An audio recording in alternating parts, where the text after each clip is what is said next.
കിട്ടാൻ വേണ്ടി ഇന്നു മുതൽ സ്വാമി ഒരു ഹോമം തുടങ്ങാൻ പോവുക. Be careful. എന്നിട്ട് സാധനങ്ങളൊക്കെ സ്വാമിനെ ഏൽപ്പിച്ചു. എന്നാ പോ. സാധ്യനാരായണ ഋഷി ദേവി ഗായത്രി ഛന്ദ പരമാത്മാ ദേവത ഓം നമോ നാരായണ ഓം കാളി കാളേശ്വരി സർവമംഗല സ്വരൂപിണിയ സ്വാഹ സ്വാഹ. ശിഷ്യ സ്വാമി കൈക്കുമ്പിളിട്ട് നീട്ടിക്കൊള്ളൂ. ഹരിഹോ. ദൈവമേ, എഴുന്നേറ്റ് ഇടമോ വലമോ തിരിഞ്ഞോ നോക്കാതെ ഒന്ന് മുരിയാടാതെ കിടപ്പുമുറിയിൽ ചെന്ന് മുറിയുടെ കിഴക്ക് ഭാഗത്തി പ്രസാദം വെക്കുക. ബ്രാഹ്മമുഹൂർത്തത്തിൽ എഴുന്നേറ്റ് ഈ സിന്ദൂരം നെറ്റിയിൽ അണിയുക. സ്വാമി ദക്ഷിണ. ഓ ആവാം. ഓം കാളി അമ്മേ സർവമംഗളാനുഭവന്തു. എല്ലാ വിഘ്നങ്ങളും മാറട്ടെ. ആകാശം തന്നെ ദക്ഷിണ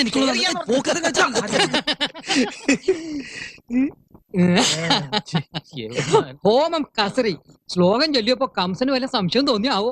അല്ല, ഇന്റിമേറ്റ് ഫ്രണ്ട് ഇതൊക്കെ എവിടെ പഠിച്ച്? ഹോമവും വഴിപാടൊക്കെ ഒരുപാട് നടത്തി തറക്കല്ല് പൊളിച്ച ഒരു തറവാട്ടിലെ മെമ്പറാണ് ഇഷ്ടോ. ഇതൊന്നൊരു പുത്തരിയല്ല. പിന്നെ എന്റെ ഒരു ഫുൾ സപ്പോർട്ടും ഉണ്ടായിരുന്നല്ലോ. അപ്പഴേ പിന്നെ നമുക്ക് നാളെ കാണാം. എനിക്കൊരു സ്ഥലം വരെ പോവാനുണ്ട്. അതെന്താ അത്ര അർജന്റ് ആയിട്ട്? നമ്മുടെ പതിവുള്ള പൂജയ്ക്ക് ഇതില്ലേ? അതെ, ഹോമം തുടങ്ങുന്നതിന് മുമ്പ് തന്നെ 2 ചെറിയ ഡോൾബി ഞാൻ പൂജിച്ചു. മുത്തപ്പ, നിങ്ങൾ തുടങ്ങിക്കോ, ഞാൻ ജോയിൻ ചെയ്തോളാം. പിന്നെ ഒരു കാര്യം പറഞ്ഞ ആരും ബഹളം ഉണ്ടാക്കരുത്. മരുന്ന് ശാലയിൽ നിന്ന് ഞാൻ 2 ഉരുളി എടുത്തിട്ടുണ്ട്. വിറ്റോ? വിറ്റിട്ടൊന്നുമില്ല. ഒരു കല്യാണ പാർട്ടിക്ക് വാടകയ്ക്ക് കൊടുത്തിരിക്കുക. നാളെ കിട്ടും. പിന്നെ 2 തൂക്കുകളൊക്കെ എടുത്തിട്ടുണ്ട്. അതിവിടെ നിലവറെ കിടന്ന് ചുമ്മാ ക്ലാവ് പിടിക്കല്ലേ? അതവിടെ ക്ലാവ് പിടിച്ചിട്ടാണ്. നിനക്കെന്താ? പേടിക്കണ്ടെന്നേ. പിന്നെ വാടക ഇനത്തിൽ കിട്ടുന്ന ഡോൾബി ഉണ്ടല്ലോ, അത് നമുക്ക് പൂജയ്ക്ക് എടുക്കാം. എന്താ? അങ്ങനെയാണെങ്കിലും ഓക്കെ അല്ലേ? ഓക്കെ അല്ലേ? അതെ, ദക്ഷിണക്കാശ് കൊണ്ട് തൊട്ട് നിൽക്കാൻ എന്തെങ്കിലും വാങ്ങിച്ചോളൂ, ഇല്ലേ വയറരിയും. എന്റെ നെഞ്ചിരിക്കുക. ഇവന്റെ തരികിടെങ്ങാനും വൈദ്യുതിയറിഞ്ഞാലുള്ള സ്ഥിതി ഒന്ന് ആലോചിച്ച് നോക്കിയേ. എന്റെ പറശ്ശിനി കട മുത്തപ്പ, ഇവറ്റകളെല്ലാം കൂടി എന്നെ വഴിയാധാരാക്കുവോ? അല്ലെങ്കിൽ തന്നെ 48 മണിക്കൂറിനകം കലാപം ഉണ്ടാക്കുന്നല്ല ബാലകലാപം പറഞ്ഞിരിക്കണേ. 48 മണിക്കൂറിനല്ലേ അവൻ പറഞ്ഞത്?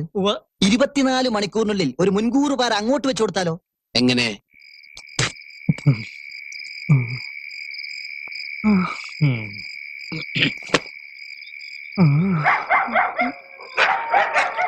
ആരാ?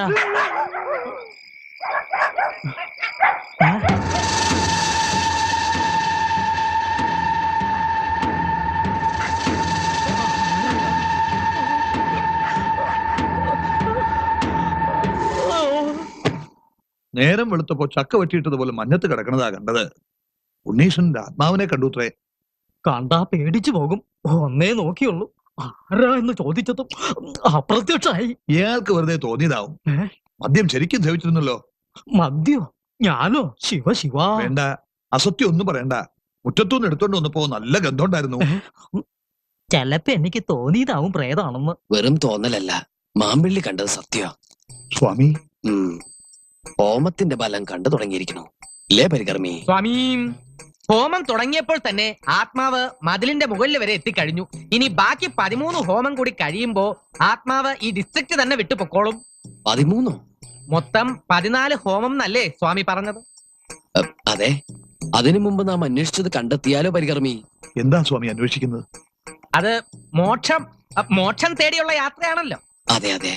അരുത്, എന്റെ ഉണ്ണീഷ്ടന്റെ ആത്മാവ് അലഞ്ഞു നടക്കാനിടയാവരുത്. ഹോമം പൂർത്തിയാക്കി ശാന്തി നൽകാതെ സ്വാമി ഇവിടെ വിട്ടു പോകരുത്. അതെ, കുറച്ചു ദിവസം കൂടി ഇവിടെ നിന്നാലേ എന്റെ കാര്യം അല്ല മോന്റെ കാര്യം. എന്താ? ഞാൻ ആതിരയും കൂട്ടി സിറ്റി വരെ ഒന്ന് പോവാ. നീ മുത്തശ്ശിയോട് പറഞ്ഞോ?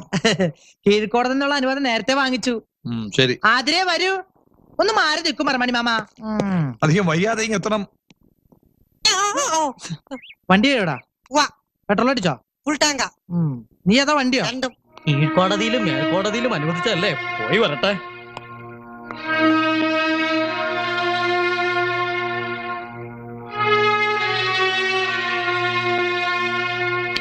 ആതിരേ വരൂ. Time is very waste. എന്താണ് ഈ യാത്ര ഉദ്ദേശം? വലിയ ജ്ഞാനദൃഷ്ടിയുള്ള ആളല്ലേ, കണ്ടുപിടിക്കൂ. ബാല, ക്ഷമിക്കണം, വിവരമില്ലായ്മ ഉണ്ടാ. മനസ്സിലായി. എന്തായാലും നാം ഇവിടെ ഉള്ളിടത്തോളം കാലം അങ്ങയുടെ പേരമകൻ അറിഞ്ഞുകൊണ്ട് ആപത്തിൽ ചാടാൻ അനുവദിച്ചുകൂടല്ലോ. മാർഗമത്തെ നാം ഒരു അപകടം കാണുന്നു. വിശ്വസിച്ചാൽ നിങ്ങൾക്ക് കൊള്ളാം. ഇല്ല, എനിക്ക് ആരും വിശ്വാസമില്ല. പ്രത്യേകിച്ച് ഇതുപോലുള്ള ആസാമിമാരെ ഒട്ടും വിശ്വാസമില്ല. ആരോടാണ് സംസാരിക്കുന്നത് നിനക്ക് നിശ്ചയമുണ്ടോ? വിശ്വാസമില്ലെങ്കിൽ ഒന്ന് പോയി നോക്കൂ കുഞ്ഞെ. ആ ഞാൻ പോവും. അതിലെ കേറ്. അധിക പ്രസംഗം വേണ്ട. അതീന്ദ്രിയ ജ്ഞാനം കൊണ്ടുള്ള പ്രവചനമാ. ഈ പ്രവചനം ഞാൻ പൊളിച്ചടക്കി കൈ തരും. അതിലെ കേറാൻ. വേണ്ട ബാലേട്ടാ, എനിക്ക് പേടിയാ. നിന്റെ ബാലേട്ടനല്ലേ പറയണ അതിരെ? ഇല്ല, ഞാൻ വരില്ല. ഓഹോ, എങ്കിൽ ഞാൻ പോവും. ഞാൻ പോവാതിരിക്കുന്ന പ്രശ്നമില്ല. കുസൂർ, എന്താ കേറാ.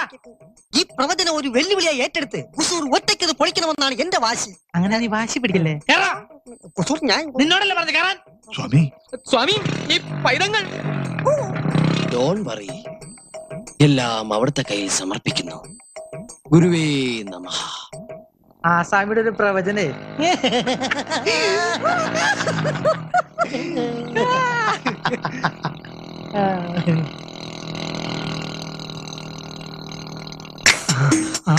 വരുന്നുണ്ട്. വണ്ടി സ്റ്റാർട്ടാക്കിക്കോ. പറഞ്ഞതൊക്കെ ഓർമ്മയുണ്ടല്ലോ. ഒരു ചെറിയ തട്ട് തട്ടിയാ മതി. ആള് ഡെഡ് ബോഡി ആകരുതേ. ഡെഡ് ബോഡി ആവോ ലൈഫ് ബോഡി ആവോ എന്നൊന്നും പറയാൻ പറ്റില്ല.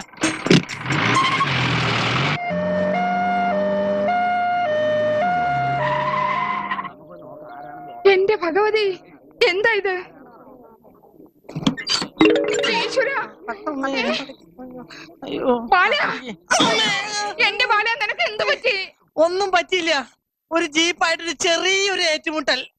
ആംബുലൻസ് വണ്ടിയുടെ നിലവിളി കേട്ടപ്പോ ഞാൻ വിചാരിച്ച് ഡെഡ് ബോഡി ആയിരിക്കും അല്ലേ? അങ്ങനെ എളുപ്പമൊന്നും ശവമാവുന്ന ബോഡി അല്ല ഇത്. ഞാൻ പ്രിയ വർക്കേഴ്സ്, നിങ്ങൾ ആരും കരയരുത്. ഇങ്ങനെയുള്ള അപകടങ്ങൾ വരുന്നത് എനിക്ക് വലിയ ഇഷ്ടാ. അയ്യോ, വല്ലപ്പോഴൊരിക്കലേ വരുള്ളൂ. അത് ഞാൻ ഓണം വിഷു പോലെ ആഘോഷിക്കും. അതുകൊണ്ട് തന്നെയാ ആംബുലൻസിൽ വന്നത്. അറിയാത്ത പിള്ളക്ക് ചൊറിയുമ്പോഴേ അറിയൂ. പറഞ്ഞാൽ അനുസരിക്കൂലല്ലോ. അനുഭവിക്കുക. അല്ലാതെന്താ? ദേ, സ്വാമി വരുന്നു. ഇത്രയും കൊണ്ട് അവസാനിച്ചതിന് സ്വാമിക്ക് നന്ദി പറയുക. സ്വാമി പ്രവചിച്ചപ്പോ അനുസരിച്ചാ പോരായിരുന്നു. ഇനിയെങ്കിലും സിദ്ധിയുള്ളവരെ വിശ്വസിക്കാം. ഇടി കൊണ്ടത് ഡൈവ് ചെയ്ത് ഞാനൊരു പോസ്റ്റ് കയറി തൂങ്ങി. അതുകൊണ്ട് ഞാൻ രക്ഷപ്പെട്ടു. നീ വാ. അയ്യോ, ധിക്കാരം കാട്ടാണ്ടിരുന്നെങ്കിൽ ഇങ്ങനെ കൂവേണ്ട കാര്യം ഉണ്ടായിരുന്നോ? വരൂ. വേണ്ട, പിടിക്കണ്ട. ഞാൻ തനിയെ വന്നോളാം. പരിത്രാണായ സാധൂനാം വിനാശായ ചതുർഭുജാം എന്നാണല്ലോ. ചതുഷ്കൃതാമെന്നല്ലേ സ്വാമി? അങ്ങനെയും പറയാം. അതെ, സംസ്കൃതമല്ലേ. സംഭവാമി യുഗേ യുഗേ. വരാനുള്ളതൊന്നും വഴി തങ്ങില്ല. കൂടെ വരും. ഇതങ്ങനെ വന്നല്ല കേട്ടോ. അറിഞ്ഞോണ്ട് ആരോ ഒരിക്കൽ കെണിയാ. ആ ജീപ്പിന്റെ നമ്പർ ഞാൻ നോട്ട് ചെയ്ത് വെച്ചിട്ടുണ്ട്. നേരോ? ആ, അമ്മച്ചിയാണ് നേരെ. പക്ഷെ ആശുപത്രിയിൽ ചെന്ന് ഓർമ്മ വേണപ്പ ഞാൻ മറന്നുപോയി. ഇതിന്റെ പിന്നിൽ പ്രവർത്തിച്ച കറുത്ത കൈകളെ ഞാൻ കണ്ടുപിടിക്കും. ബൈക്ക് എന്തേ? അതൊക്കെ വർഷാപ്പിൽ പറക്കി കൂട്ടി വെച്ചിട്ടുണ്ട്.